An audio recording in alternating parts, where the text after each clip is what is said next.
Salam, selamat pagi Bapak Ibu yang terkasih di dalam Tuhan Yesus Kristus.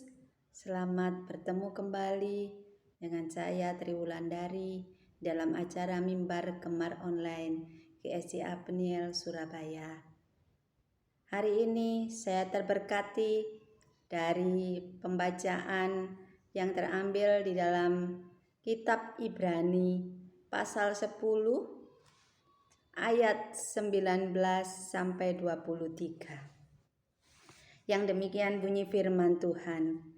Jadi saudara-saudara, oleh darah Yesus kita sekarang penuh keberanian dapat masuk ke dalam tempat kudus karena Ia telah membuka jalan yang baru dan yang hidup bagi kita melalui tabir, yaitu dirinya sendiri.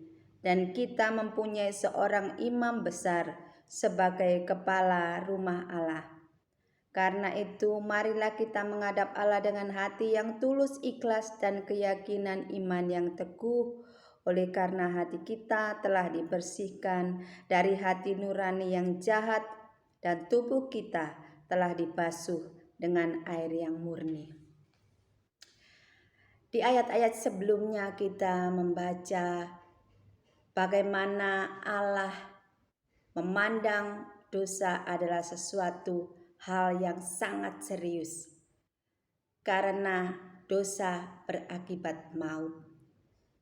Dan pada zaman perjanjian lama, umat Israel setiap tahun harus mempersembahkan korban lembu jantan, domba jantan yang dibawa ke bait suci, dan melalui imam besar saat itu dikorbankanlah hewan-hewan itu, darahnya dicurahkan untuk dipercikkan menghapus dosa umat itu. Dengan penumpahan darah hewan itu untuk sementara waktu dosa-dosa mereka ditutupi, sehingga Allah yang penuh kasih karunia dan rahmat mengampuni dosa mereka.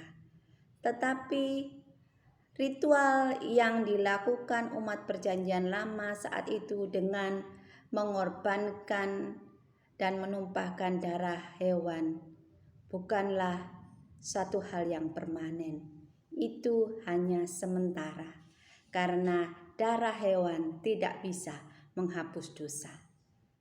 Dan akhirnya Yesus Kristus datang dan memberikan tubuhnya sendiri sebagai korban yang sempurna. Darahnya yang suci tercurah, dan darah itulah yang menghapus dosa dunia. Dan pengorbanan Tuhan Yesus adalah pengorbanan yang sempurna.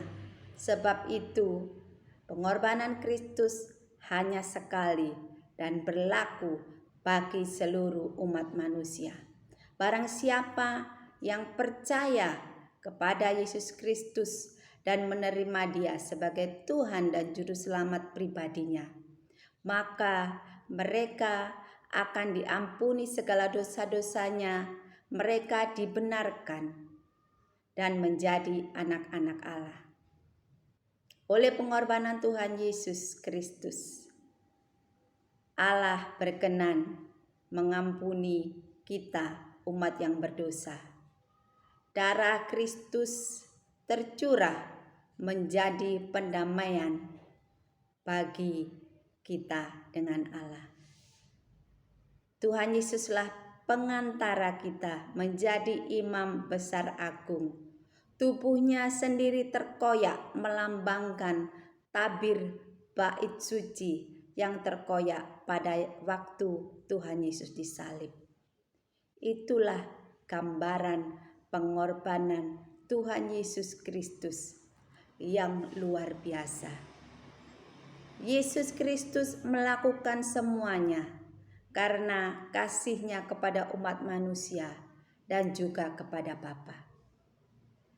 Dia memberikan dirinya untuk menjadi tumbal dosa, menjadi korban, supaya hati Bapa menjadi senang dan pengorbanan itu diperkenan Bapa. Yesus Kristus adalah imam besar agung kita. Puji syukur kepadanya karena melalui pengorbanan Tuhan Yesus Kristus, kita umat yang percaya kepadanya boleh kembali diperdamaikan dengan Allah Bapa. Dan dengan demikian kita memiliki kesempatan kembali untuk pulang ke rumah Bapa, di mana memang dari sanalah kita berasal. Kita bukan dari dunia ini. Sebab itu Allah Bapa sangat menginginkan kita membawa kita kembali ke rumahnya yang kekal dengan memberikan putra tunggalnya Yesus Kristus bagi kita.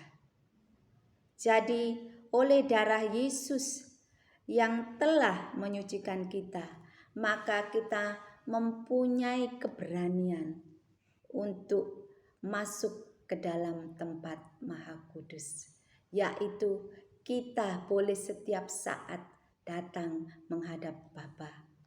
Kita mendapatkan kesempatan untuk memperoleh pertolongan kita pada waktunya. Karena itu, marilah kita menghadap Allah dengan hati yang tulus ikhlas. Kita harus meneladani Tuhan Yesus yang dengan tulus ikhlas, dengan rela memberikan dirinya menjadi korban pendamaian kita. Sebab itu, sebagai pengikutnya, kita harus meneladani kehidupannya. Kita harus terus-menerus mengisi kehidupan kita sebagai orang-orang yang telah ditebus dengan berbuat kebenaran, berbuat kebaikan kepada sesama, sehingga dengan demikian kehidupan kita menjadi benar dan akhirnya menuju kepada kesempurnaan seperti yang dikehendaki oleh Bapa. Marilah Bapak Ibu Saudara yang terkasih, di dalam kita mengisi kehidupan kita, menantikan Tuhan Yesus memanggil kita, ataupun kita menghadapi kedatangan Tuhan Yesus kali yang kedua. Kita yang hidup di akhir zaman ini yang penuh dengan tantangan, yang penuh dengan kesulitan, godaan. Marilah kita terus berpegang teguh pada iman percaya kita kepada Tuhan Yesus. Percaya kepada Tuhan Yesus berarti meneladani kehidupan Tuhan Yesus pada saat Dia ada di dunia ini, yaitu dengan mengasihi sesama, dengan hidup kudus, dengan terus-menerus taat dan setia kepada Bapa. Marilah kita tetap memegang kesetiaan iman kita, seperti Tuhan Yesus yang setia sampai akhir. Seperti pada ayat 23 dikatakan, marilah kita teguh berpegang pada pengakuan tentang pengharapan kita, sebab Ia yang menjanjikannya setia.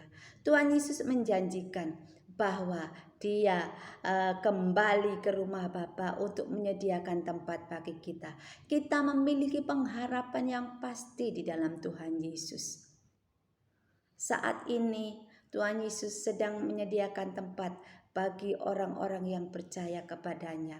Karena itu kita juga tidak boleh berlengah-lengah, bersantai-santai.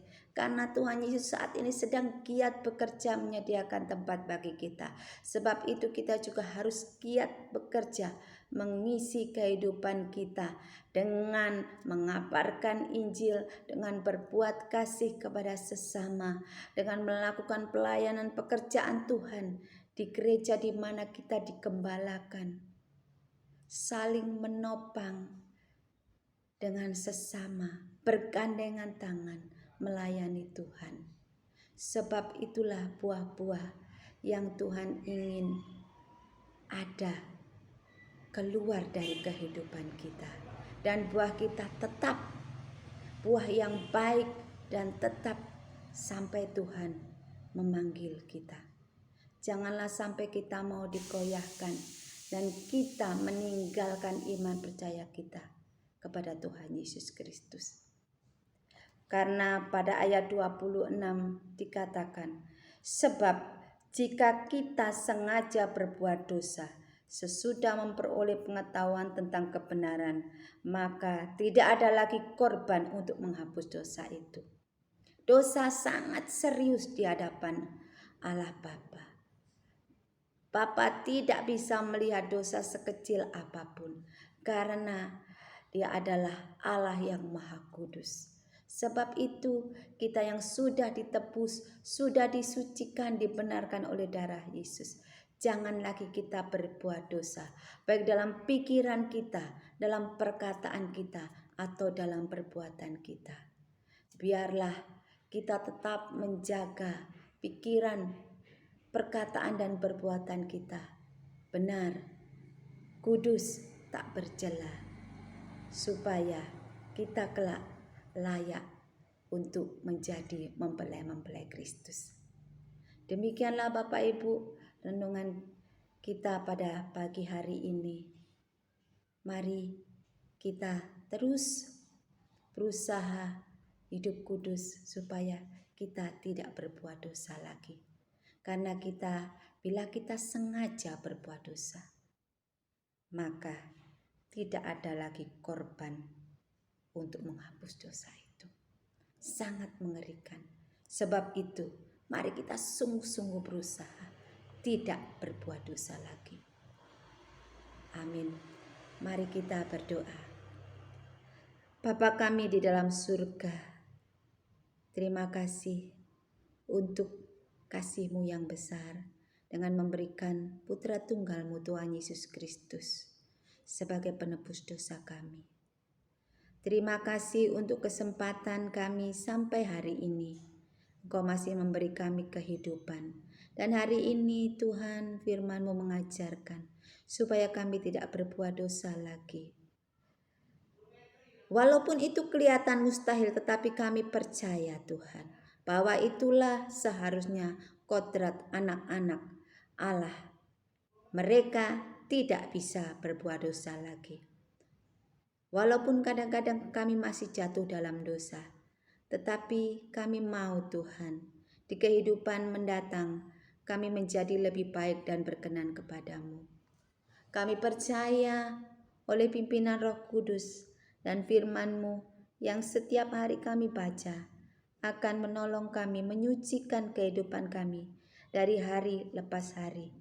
Tolonglah kami Tuhan untuk kami tetap selalu ingat untuk berpegang teguh pada iman pengharapan kami kepada Tuhan Yesus Kristus.